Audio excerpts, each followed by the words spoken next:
Hello everyone, स्वागत है आपका आपके अपने यूट्यूब चैनल स्टडी कंटेंट में। आज हम आपके लिए यहाँ लेकर आए हैं दिसंबर मंथ की मूमल करंट अफेयर, जिसमें कि हम डिस्कस करेंगे अक्टूबर व नवंबर मंथ की करंट अफेयर के बारे में डिस्कस करेंगे। मूमल मैगजीन जो होती है ये द्विमासिक पत्रिका होती है, यानी कि 2 महीने में एक बार जारी की जाती है।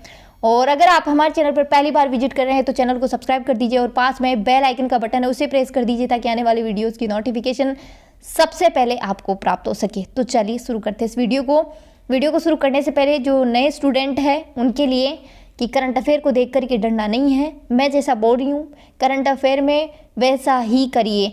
आपको कोई एक टीचर पकड़ना है, कोई एक मैगज़ीन पकड़नी है और उसको इतनी बार रिवाइज़ करिए कि उस मैगज़ीन से तो क्वेश्चन बाहर जाना ही नहीं चाहिए आपका, उस मैगज़ीन से क्वेश्चन गलत नहीं होना चाहिए। और आई एम श्योर कि 95% तक करंट अफेयर आपको इसी मैगज़ीन में से मिल जाती है। यकीन नहीं होता तो पिछले वाले पेपर उठा करके देख लेना, ये मैगज़ीन उठा करके देख लेना, आपको यकीन हो जाएगा। ठीक है, तो बिना आपका टाइम वेस्ट किए चलिए शुरू करते हैं इस वीडियो को। और काफ़ी डिटेल में आपको यहाँ पर करंट अफेयर करवाई जाती है, तो ये मत सोचना कि है ना जो फालतू की बकवास की जाती है, ऐसा नहीं है। क्योंकि जो डिटेल करवाई जाती है वो इससे ही रिलेटेड होती है ताकि आपका जो है कॉन्सेप्ट बिल्ड हो, आपको चीज़ों को कनेक्ट करना आए, इसलिए ये सारी चीज़ें करवाई जाती है। और करंट अफेयर का जो क्वेश्चन आता है वो ऐसे ही आता है, घुमा फिरा कर ही पूछते हैं वो क्वेश्चन को। दे दिया कोई योजना आ गई और उससे रिलेटेड उसकी पूछ लेंगे कि ये कब स्टार्ट की गई थी, तो ऐसी चीज़ें पूछी जाती, इसलिए ये सारी चीज़ें करवाई जाती है। तो अब ज़्यादा आप लोगों का टाइम वेस्ट नहीं करूँगी, चलिए शुरू करते हैं।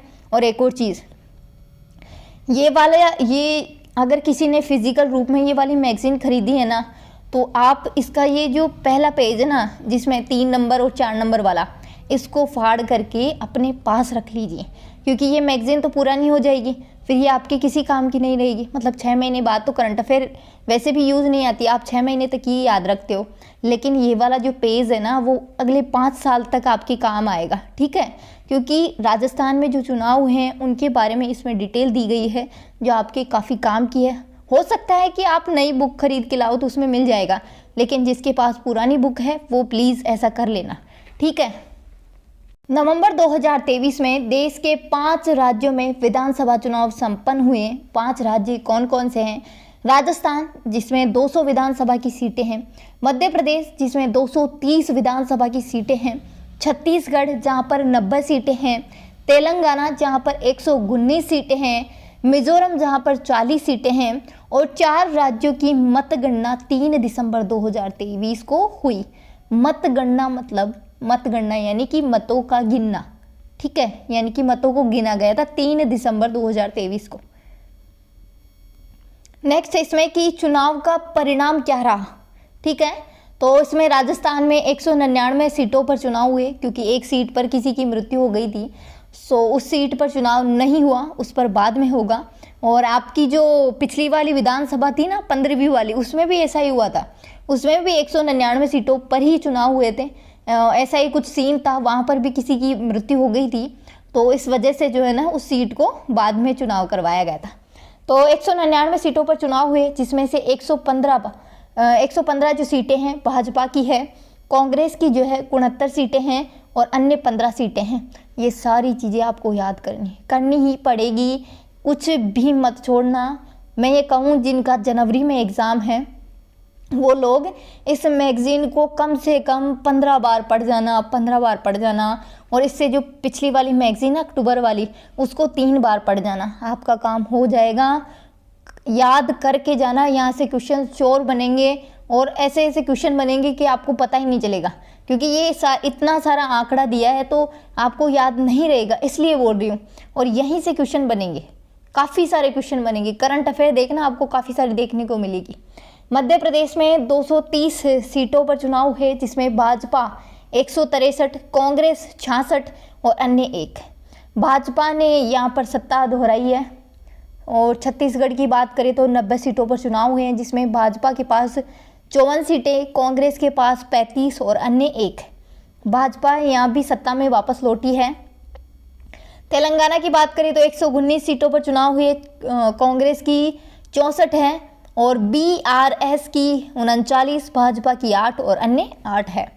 ठीक है, मिजोरम में 40 सीटों पर चुनाव हुए, ZPM 27, MNF 10, भाजपा 2 पर, कांग्रेस 1 पर। और ये जो आपका तेलंगाना वाला था ना, उसमें मतगणना 4 दिसंबर को हुई थी।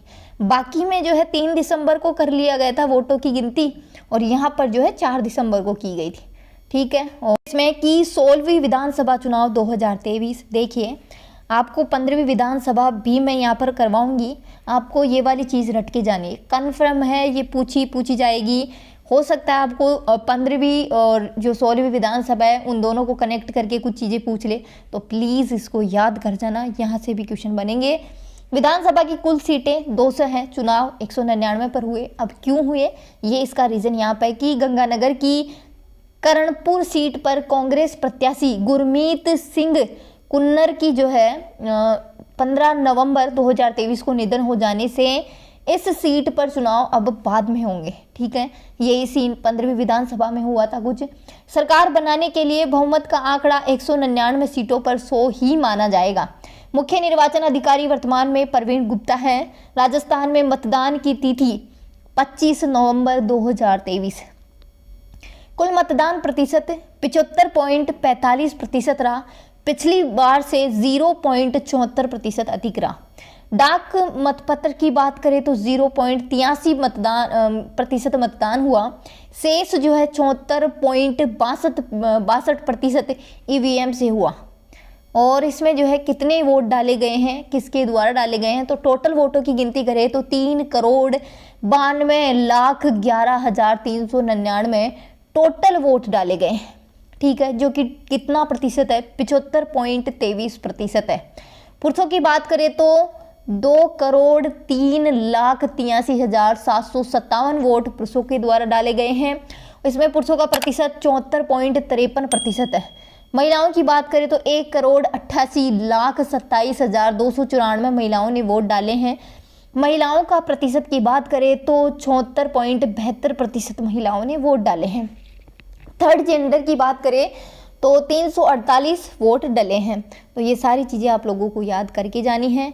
ठीक है, सबसे ज़्यादा मतदान कहाँ हुआ है, सबसे कम मतदान कहाँ हुआ है, ये सारी भी चीज़ें दी है इन लोगों ने। सबसे ज़्यादा मतदान जो है विधानसभा का क्षेत्र है कुशलगढ़ विधानसभा का क्षेत्र है, जहाँ पर 88.13% मतदान यानी कि 0.2% बढ़ा है पिछली बार की तुलना में। पोखरण में हुआ फिर 87.79%, 0.29% बढ़ा है। तिजारा में 86.11% जो कि 4.03% बढ़ा है। कम मतदान की बात करें तो आहोर, ठीक है, आहोर में 61.24% जो कि 0.29% कम हुआ है। मारवाड़ जंक्शन की बात करें तो 61.29%, 0.87% बढ़ा है। सुमेरपुर की बात करें तो 61.44% जो कि 0.55% बढ़ा है। ठीक है, और यहाँ पर जो है, यहाँ पर महिलाओं की बात करें तो यहाँ आगे है महिलाएं पोखरण में, कि पोखरण में महिलाओं ने 88.23% वोट डाले, कुशलगढ़ में 87.54%, तिजारा में 85.45% और यहाँ पर कम महिलाओं ने वोट डाले। जोधपुर में 62.97%, टोडा भीम में जो है 63.22% और बामनवास में 63.63% वोट डाले गए। ठीक है, और जो है इसमें अधिक बड़ा मतदान और इसमें गिरा मतदान की बात करते हैं कि कहाँ पर सबसे ज़्यादा मतदान बढ़ा है, तो बसेड़ी में 9.6% मतदान बढ़ा है। तारानगर में 7.65%, आसपुर में 7.01%, फलोदी में मतलब गिरा है, अधिक गिरावट आई है मतदान में। ठीक है, मतलब कम हुआ है, पिछले साल की तुलना में बहुत ज़्यादा कम हुआ है। ठीक है, फलोदी 7.15%, हिंडोन 6.10% और जैसलमेर 4.79%।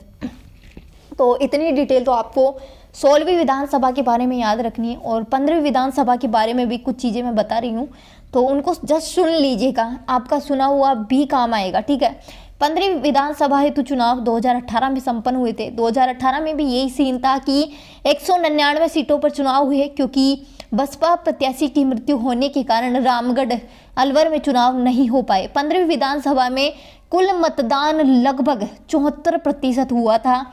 कांग्रेस ने आम चुनाव एवं उपचुनाव जीत करके कुल 101 सीटें जीती। बसपा के 6 विधायकों का विलय कर कुल 107 सीटों का आंकड़ा हुआ। कांग्रेस के जो है अशोक गहलोत के नेतृत्व में इन्होंने जो है अपनी सरकार बनाई। विपक्ष के नेता गुलाब चंद कटारिया नियुक्त हुए। वह सीनियर होने के कारण ये प्रोटेम स्पीकर भी बने। वर्तमान अगर इनकी बात करें तो उपचुनाव जो है मतलब महिला टोटल कितनी विधायक महिला थी तो 27 महिलाएं थी और विधानसभा के उस टाइम पे अध्यक्ष सीपी जोशी निर्वाचित हुए। तो ये जो है आपकी 15वीं विधानसभा है, उसका सारा डिटेल मैंने यहाँ कर दिया है, तो आपको वो भी याद रखना है। पूछते हैं उससे रिलेटेड भी पूछेंगे वो। ग्रामीण मतदान की बात करें तो बांसवाड़ा 84.32% मतदान के साथ नंबर 1 पे रहा, जबकि शहरी मतदान में हनुमानगढ़ 76.65% के साथ आगे रहा। होम वोटिंग की बात करें तो निर्वाचन विभाग के द्वारा पहली बार 80 वर्ष से अधिक आयु वाले और 40% से अधिक दिव्यांग जो है मतदाता को घर ही वोटिंग करवाई गई और ये पहली बार हुआ है, तो याद रख लेना। कुल पात्र मतदाता की बात करें इसमेमें तो 62,528 टोटल मतदाता थे। उनमें से 80 प्लस जो एज वाले मतदाता थे वो 49,365 थे और दिव्यांग मतदाता की बात करें तो 11,656 मतदाता। ठीक है, हो सकता है आपको बोरिंग लगे, लेकिन इसका कोई इलाज नहीं है, कोई कुछ नहीं कर सकता इसमें, आप लोगों को याद करना ही पड़ेगा ये। और ये सेम डिक्टो ऐसे की ऐसे आएगा। ठीक है, इसमें कोई चेंजेस नहीं होंगे, इसमें कोई समझाने की कोई चीज़ नहीं है। आप जो है इस वीडियो को 3 बार सुन लीजिए, काम करते करते सुन लीजिए, आपके दिमाग में बैठती जाएगी चीज़ें। ठीक है, मतगणना की बात करें तो 3 दिसंबर 2023 को ही चुनाव का परिणाम भाजपा की 115 सीटें, कांग्रेस की 69 सीटें और अन्य 15 की, और स्पेशली राजस्थान वाले पे ज़्यादा फोकस करना। ठीक है, वोटों की बात करें वोट प्रतिशत की तो भाजपा में जो है 41.69%, कांग्रेस की बात करें तो 39.53% और अन्य की बात करें तो 18.78% वोटों का प्रतिशत है।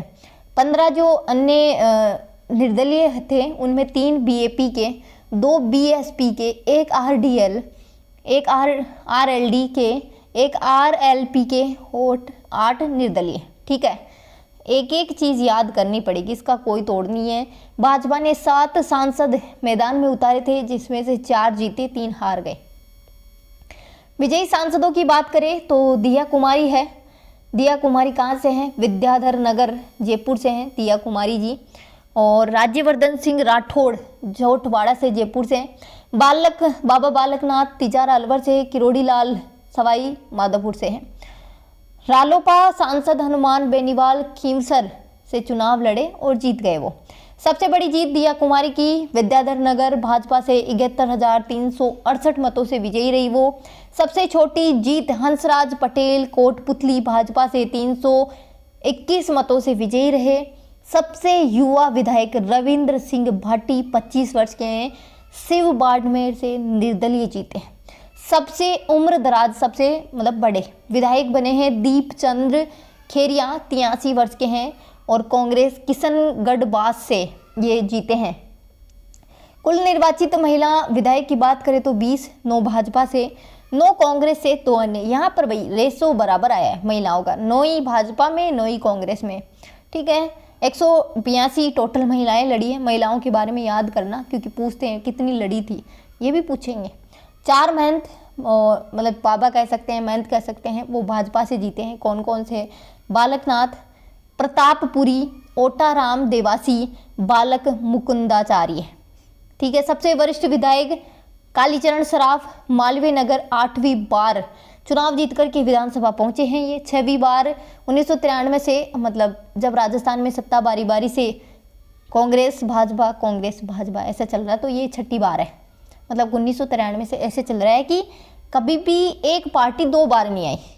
ठीक है, एक बार भाजपा आई, फिर वो आ गई कांग्रेस आ गई, फिर भाजपा को, फिर कांग्रेस आ गई, तो ऐसा सीन चल रहा है। तो ये ऐसे बोल रहे हैं कि 6वीं बार है ये ऐसा। राजस्थान विधानसभा की कुल 200 सीटों में से 34 क्षेत्रीय अनुसूचित जाति SC और 25 क्षेत्र अनुसूचित जनजाति एसटी के लिए आरक्षित हैं। लोकसभा में 25 सीटों में से 4 क्षेत्र एससी, 3 क्षेत्र एसटी के लिए आरक्षित हैं। 7 प्रत्याशियों की हार जीत का अंतर 1000 से भी कम वोट रहा। ठीक है, और नोटा की बात करें तो 0.96% वोट नोटा को मिले हैं, यानी कि किसी को नहीं दिया इन लोगों ने। नेक्स्ट हम विधानसभा के बारे में डिस्कस करेंगे, और जिसकी विधानसभा पड़ी हुई है, स्किप करना चाहता है कोई तो ना देखिए, और जिनको नहीं आता उन लोगों के लिए, क्योंकि लास्ट टाइम पे क्या होता है ना कि एग्ज़ाम में सारा सिलेबस कंप्लीट नहीं हो पाता है, इसलिए जो है मैं छोटी छोटी चीज़ें करवाती हूँ थोड़ी थोड़ी करके। मतलब जितने भी आयोग वगैरह ऐसे कोई करंट अफेयर बनती है तो वो मैं करवा देती हूँ, थोड़ा थोड़ा करवा देती हूँ, जिससे कि जो है आपका रिवीजन हो जाए, आप भूले नहीं, और लास्ट टाइम पे जब करंट अफेयर पढ़ो तो ये चीज़ें भी आपकी रिवाइज हो जाए। ठीक है, किसी को नहीं देखना कोई बात नहीं, आप स्किप कर देना, फिर आपकी करंट अफेयर यहाँ तक हो गई है। ठीक है, भारतीय संविधान में ऐसी व्यवस्था की गई है कि प्रत्येक राज्य में एक विधानमंडल हो। वो विधानमंडल आपका एक सदनीय हो सकता है या द्विसदनीय हो सकता है। कुछ राज्यों में एक सदनीय है, कुछ राज्यों में द्विसदनीय है। आपका जो एक सदनीय विधानमंडल है वो राज्यपाल और विधानसभा से मिलकर के बनेगा, और द्विसदनीय विधानमंडल है वो राज्यपाल, विधानसभा और विधान परिषद से मिलकर के बनेगा। भाग 6 संविधान के भाग 6 अनुच्छेद 168 से लेकर के 212 तक विधानमंडल के गठन उसके बारे में जो है जानकारी दी गई है।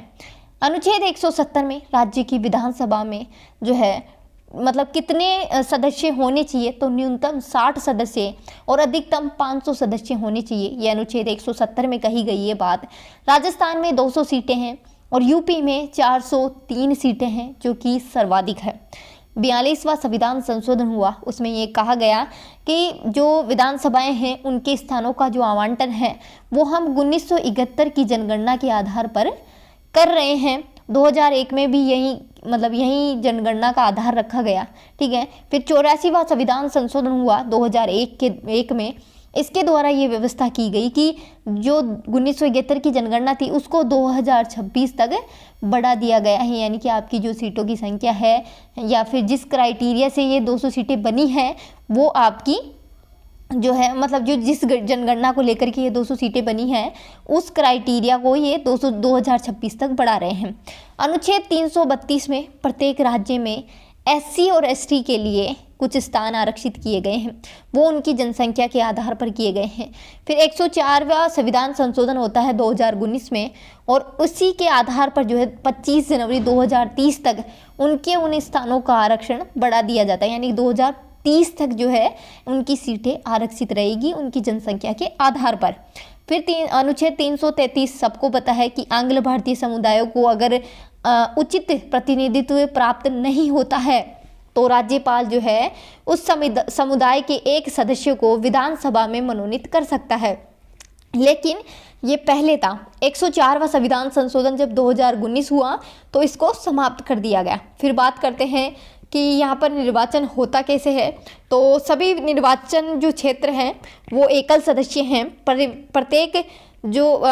प्रत्येक से यहाँ पर प्रत्यक्ष निर्वाचन होता है, और यहाँ पर जो है वयस्क मताधिकार होता है।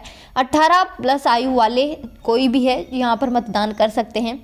जाति, लिंग, भाषा, धर्म, शिक्षा, संपत्ति के आधार पर यहाँ पर भेदभाव नहीं किया जाएगा आपके साथ। इनकी योग्यताओं की बात करें, सदस्यों की योग्यताओं की, तो अनुच्छेद 173 में इसका वर्णन मिलता है कि वे भारत के नागरिक हो और विधानसभा के लिए उनकी उम्र 25 वर्ष, विधान परिषद के लिए उनकी उम्र 30 वर्ष होनी चाहिए। संसद के द्वारा समय समय पर कुछ योग्यताएं तय की जाती है, उनको भी फुलफिल करे। ये भारत और राज्य सरकार के अधीन वे किसी भी लाभ के पद पर नहीं होने चाहिए। और कुछ चीज़ें और हैं कि आपकी मतलब होता है ना, कुछ सदस्य किसी दूसरे पद पे चले जाते हैं तो उनका स्थान रिक्त हो जाता है, तो उसके बारे में भी डिस्कस कर लेते हैं। थोड़ा सा है कि यदि कोई व्यक्ति विधानमंडल के दोनों सदनों का सदस्य है तो उसको जो है एक सदन से त्यागपत्र देना पड़ता है। ऐसा नहीं कि वो दोनों सदनों में, विधानसभा और विधान परिषद में सदस्य रह सकता है, उसको एक से देना पड़ेगा त्यागपत्र।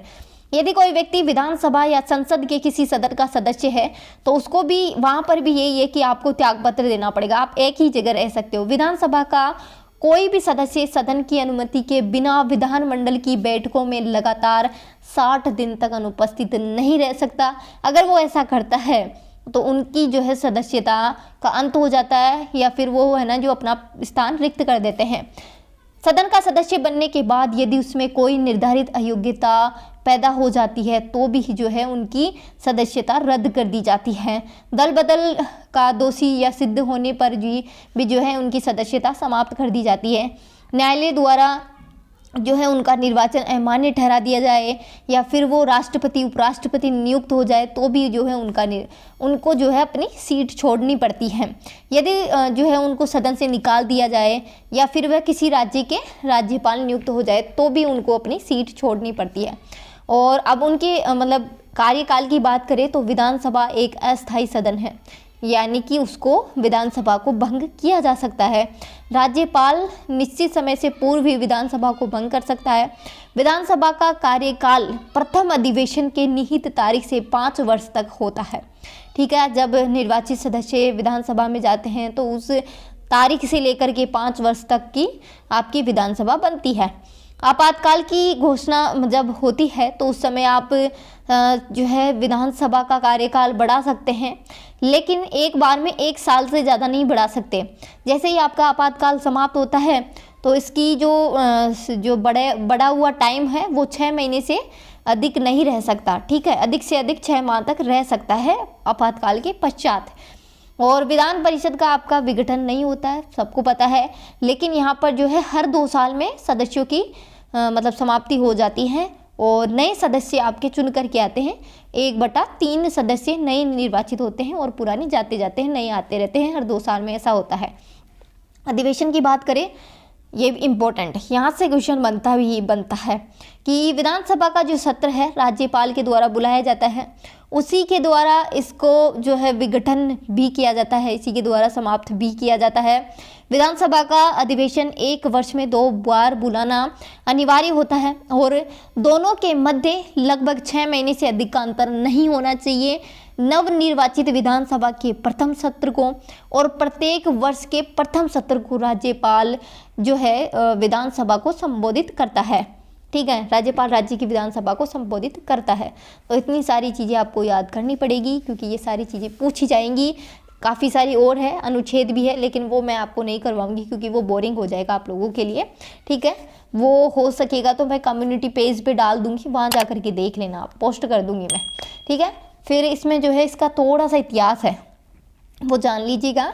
प्रथम मतलब पहली विधानसभा से लेकर के आपकी जो आपकी मतलब अभी तक विधानसभा है वहाँ तक का इतिहास है। राजस्थान के जो पहले चुनाव थे तब उस टाइम पे 160 सीटें थी और जब चुनाव हुए पहली बार तो 4 जनवरी से लेकर के 24 जनवरी 1952 में ये संपन्न हुए और उसकी जो प्रथम यानी कि पहली बैठक जो है 29 मार्च 1952 को जयपुर के सवाई मानसिंह टाउन हॉल में हुई थी। और पहले चुनाव के समय अजमेर मेरवाड़ा के विलय होने के पूर्व जो आपकी अजमेर मेरवाड़ा वाली वो थी ना आपकी तहसील, उसमें 30 सदस्यों की अपनी खुद की एक पृथक विधानसभा थी। कौन बता सकता है कि उस विधानसभा क्या नाम था? ठीक है, और वहाँ के मुख्यमंत्री कौन थे? हरिभाऊ उपाध्याय। और 1 नवंबर 1956 को जब मेरवाड़ा का राजस्थान में विलय कर दिया जाता है उसके बाद दूसरी विधानसभा में राजस्थान की टोटल सीटों की संख्या 176 कर दी जाती है। कितनी? 176 कर दी जाती है। 1977 में छठी विधानसभा आती है, उस टाइम पे सीटों की संख्या 200 कर दी जाती है, जो अभी भी कितनी है? 200 ही है। ठीक है, अभी भी कितनी है? 200 है। तो याद रख लेना ये कब से की गई थी? 1977 से छठी विधानसभा में। 2002 में कुलदीप सिंह जी की अध्यक्षता में परिसीमन आयोग की सिफारिश के बाद सीटों का पुनर्गठन किया गया। फिर पुनर्गठन के बाद सर्वाधिक सीटें आपके जयपुर को मिली 19 सीटें। फिर अलवर को जो है अलवर में 11, जबकि सबसे कम सीटें जो है जैसलमेर और प्रतापगढ़ से है 2-2 सीटें। ठीक है, तो इतना सारा सब कुछ आपको याद करना पड़ेगा, इम्पोर्टेंट है, सारा इम्पोर्टेंट ही पढ़ा रही हूँ। और ये कुछ विधानसभा के अध्यक्ष हैं, इनसे भी रिलेटेड क्वेश्चन पूछेंगे, मेन है वो ही करवाऊंगी। राजस्थान विधानसभा के प्रथम अध्यक्ष नरोत्तम लाल जोशी थे। वे व्यक्ति जो मुख्यमंत्री और विधानसभा के अध्यक्ष रहे हीरालाल देवपुरा। राजस्थान के प्रथम गैर कांग्रेसी विधानसभा अध्यक्ष लक्ष्मण सिंह। उप मुख्यमंत्री एवं विधानसभा के अध्यक्ष भी रहे, दोनों ही हरिशंकर भाबड़ा। प्रतिपक्ष के नेता भी रहे, विधानसभा के अध्यक्ष भी रहे एवं प्रोटेम स्पीकर भी रहे परसराम मदेरणा एवं लक्ष्मण सिंह रहे। प्रथम जो आपकी महिला विधानसभा अध्यक्ष थी सुमित्रा सिंह, जो कि 12वीं विधानसभा में थी। विधानसभा अध्यक्ष व प्रोटेम स्पीकर दोनों रहे पूनम चंद बिश्नोई एवं परसराम मदेरणा। विधानसभा के अध्यक्ष, उपाध्यक्ष, प्रोटेम स्पीकर तीनों रहे पूनम चंद बिश्नोई। मुख्यमंत्री, प्रोटेम स्पीकर और प्रतिपक्ष के नेता भैरों सिंह शेखावत, ये भी इम्पोर्टेंट है। विधानसभा के अध्यक्ष और उपाध्यक्ष दोनों पदों पर रहे पूनम चंद बिश्नोई रहे, शांतिलाल चपलोप रहे, गिरिराज प्रसाद तिवारी, समरथ लाल मीणा रहे, निरंजन नाथ आचार्य रहे। ये आपके विधानसभा के अध्यक्ष भी रहे और उपाध्यक्ष दोनों पदों पर रहे। सर्वाधिक कार्यकाल विधानसभा में अध्यक्ष का रामनिवास मिर्धा का रहा। न्यूनतम कार्यकाल समरथ लाल मीणा का रहा। विधानसभा उपाध्यक्ष एवं प्रोटेम स्पीकर नारायण सिंह मसूदा का रहा। प्रोटेम स्पीकर एवं प्रतिपक्ष के नेता गुलाब चंद कटारिया। तो इतनी डिटेल आपको इसके बारे में याद रखनी है। मैं आप लोगों को विधानसभा और विधान परिषद में अंतर भी करवाने वाली थी, लेकिन वीडियो काफ़ी लंबा हो जाएगा और आप लोगों को बोरिंग लगेगा, इसलिए नहीं करवाया। कौन कौन चाहता है कि आपको इतनी ही डिटेल से पढ़ाया जाए, करंट अफेयर के साथ ये सारी चीज़ें भी करवाई जाए, ताकि आपका रिवीजन भी हो जाए और आपके सिलेबस का जो है बर्डन भी कम होता जाए, इसलिए मैं आप लोगों को ये करवाती हूँ। अगर आपको नहीं पसंद है तो कोई बात नहीं, मैं इसको स्किप कर दूँगी, कोई बात नहीं है, ठीक है। और वीडियो यहीं तक है। आपको वीडियो कैसी लगी लाइक, शेयर और कमेंट कर देना, ठीक है। जय हिंद, जय भारत।